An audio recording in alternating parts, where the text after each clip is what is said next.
Chapter 213, Another Look. So NC Zangwill has gone to Backland. I wonder how long he'll stay there. Yes, I should confirm this every now and then. Klein leaned forward as he thought. He erased the contents on the goatskin and wrote a new divination statement. Lainvis's current location.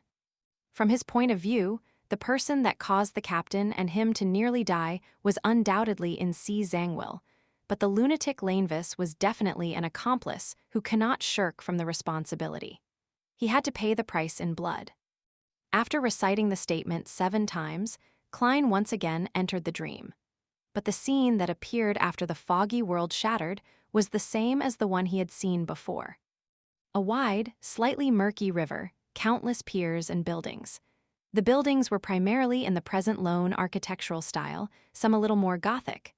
There were crowded streets, flourishing sites, chimneys that continually spewed smoke. There were opulent castles standing tall with the trademark Gothic clock towers. Lainvis was also in the land of hope, the capital of capitals, Backland. Klein opened his eyes, a little confused. He had divined for Lainvis's specific location, but the results were still a very general, vague region. This tells me that Lainvis's sequence must be much higher than I imagined. No, it could also be that he's received a large benefit from helping the son of the true creator descend upon this world. For example, a little godhood characteristics, or some object similar to the placenta left behind by Megos's baby? The latter would most likely have been taken away by NC Zangwill. Thoughts ran through Klein's mind as he muttered to himself whilst he made initial assumptions. After confirming the rough area where both his enemies were, he thought about another problem. He still didn't have the ability to exact revenge. Even if Lainvis is only a sequence 7, or even 8, it wouldn't be easy to deal with him if he did indeed receive a large benefit. Lainvis is also obviously very crafty. He could outwit and defeat Beyonders more powerful than himself. NC Zangwill is even more terrifying. He's a sequence 4 demigod, and he wields a powerful grade 0 sealed artifact. Although there were some secrets surrounding my transmigration, it's clear that I can't convert those secrets into combat strength. It's likely that it's not possible for a very long period of time. The only means that I have are to continue raising my sequence, or I could collect even more powerful mystical items. I have to use both the methods at the same time. In between his thoughts, Klein decided to add another divination. He deliberated on the statement before writing solemnly, "My opportunities of becoming powerful." He gently placed the pen on the table and leaned back, then he closed his eyes. He recited the statement silently and fell into a deep sleep with the help of cogitation. In the foggy world, he once again saw the scene that he had previously seen. The river, piers, chimneys, crowds, castles, various machinery, and Gothic clock towers. He had once again seen the capital of the Lone Kingdom, Backland. Immediately following that, the scene changed. He saw a magnificent peak piercing through the clouds, and on it, he saw a majestic, ancient palace. He saw the giant throne carved from stone, adorned with dull gems and gold. He saw a strange vertical pupil formed from countless mysterious symbols. The scene shattered silently, without warning. Klein slowly sat up and tapped on the edge of the table with his fingers.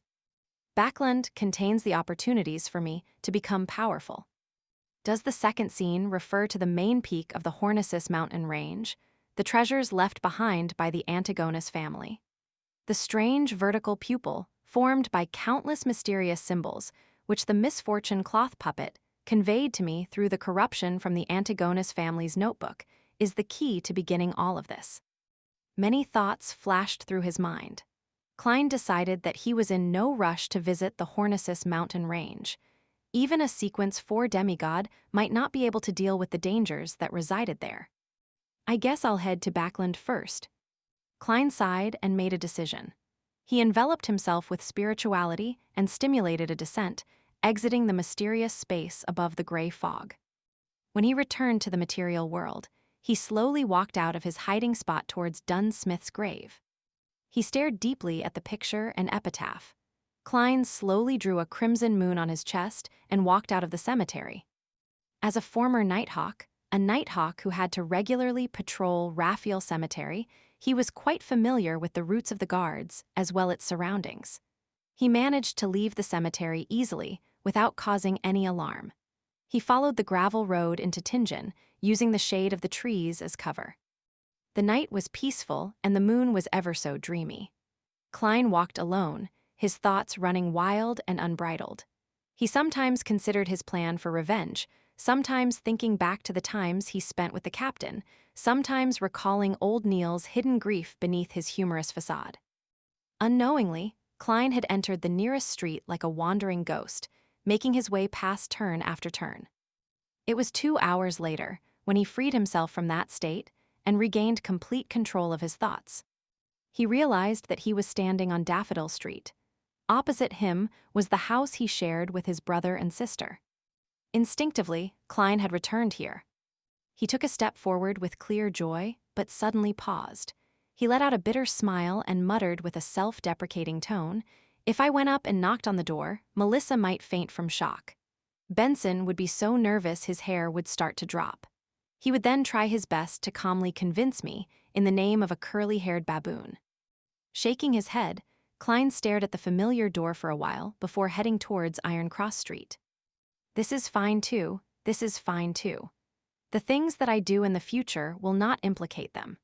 The compensation given to them by the Nighthawks team and the police department will be enough for them to live a stable middle-class life, even if Melissa fails to find a job and Benson loses his job." Klein walked silently for a moment before starting to feel fatigue, but as someone who was dead, he didn't have any other belongings on him except for the clothes he was wearing, his topaz pendulum, and Azek's copper whistle. He didn't have pounds, nor soldi, nor pennies. Should I give the whistle a blow to send a letter to Mr. Azek and get him to help me? Klein laughed optimistically. Forget it, I shouldn't contact him for the time being. Perhaps NC Zangwill is still keeping him under surveillance. I'll look for him when the time is right. To an old monster who has lived countless lives for thousands of years, he should be able to understand resurrection. At least it's not too cold tonight. I'll make do by finding a place to sleep for the time being and head to the Tingen branch of the Backland Bank tomorrow morning to retrieve the money in the anonymous account. As there had been too many things to do lately, Klein hadn't had the time to start on the experiments involving the sacrificial ritual. He hadn't touched the 300 pounds in the anonymous account either. That should be enough to support my expenses for quite a while. I'll buy a newspaper tomorrow to confirm what day it is. Miss Justice and the others didn't make any new prayers, which means that I didn't miss a gathering. Klein thought as he found a spot that had no wind. He sat down and took off his jacket. He used it as a blanket and leaned on the wall to sleep. It wasn't long into his sleep when he was suddenly woken by someone. He saw a policeman wielding a baton. He only had a single chevron on his epaulette, the lowest-ranking police constable. Klein glanced at him to ascertain his identity. The policeman said fiercely, "You can't sleep here. The streets and parks aren't for you lazy, jobless vagrants to sleep in. Those are the terms in the poor law." "Is that so?" Klein froze. Given his sensitive identity, he didn't argue with the policeman.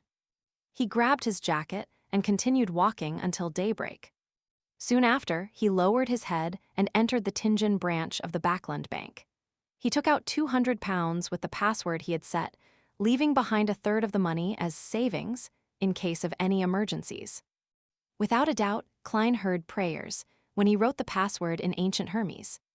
Klein then spent 38 pounds on 2 sets of formal wear, 2 shirts, 2 trousers, 2 pairs of leather boots, 2 bow ties, 4 pairs of socks, as well as 2 thick double-breasted jackets, 2 solid-colored fur coats, and 2 pairs of thick trousers in preparation for the winter. He also bought a cane, a wallet, and a leather luggage bag. After completing his purchase, Klein found a hotel to wash up and change in. He rented a private carriage directly to the train station in Tingen in order to avoid meeting anyone familiar. Along the way, he purchased a newspaper and discovered that it was Sunday. It took about 4 hours to get from Tingen to Backland by train. A luxurious first-class seat cost about 3/4 of a pound, or 15 soldi. A second-class seat cost 10 soldi, or half a pound. The packed, poorly maintained third-class seats were rather cheap at only 5 soldi. Klein thought for a moment before buying a seat for the 2 o'clock train, a second-class seat. Klein found a random spot to sit in the waiting area with his ticket and luggage in hand. It was only slightly after 9 in the morning.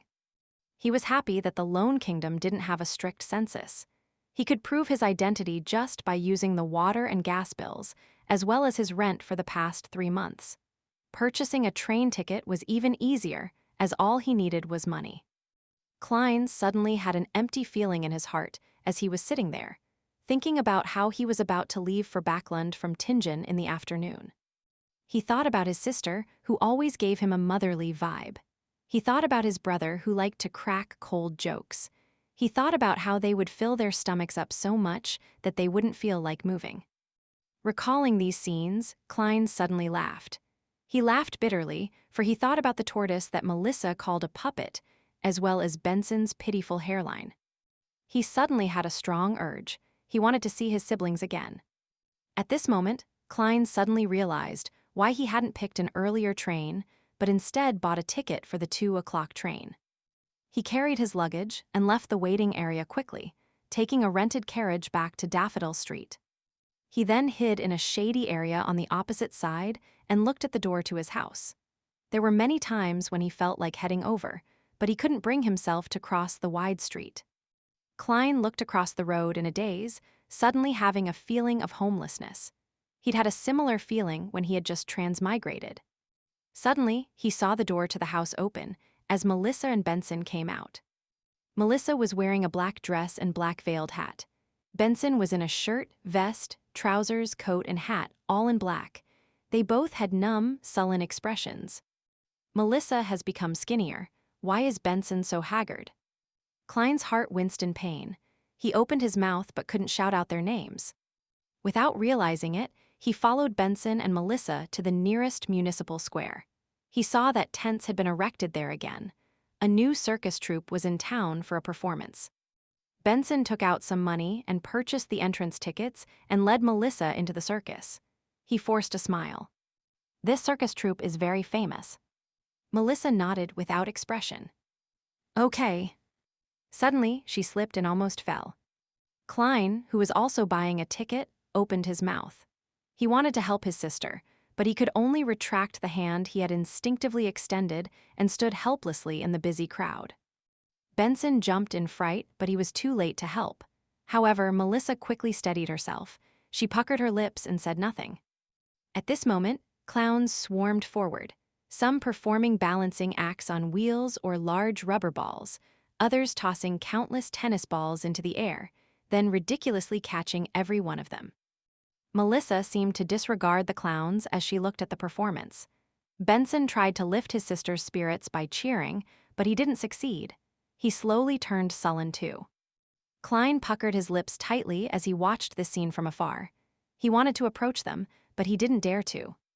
Suddenly, he touched the wallet in his jacket and had an idea.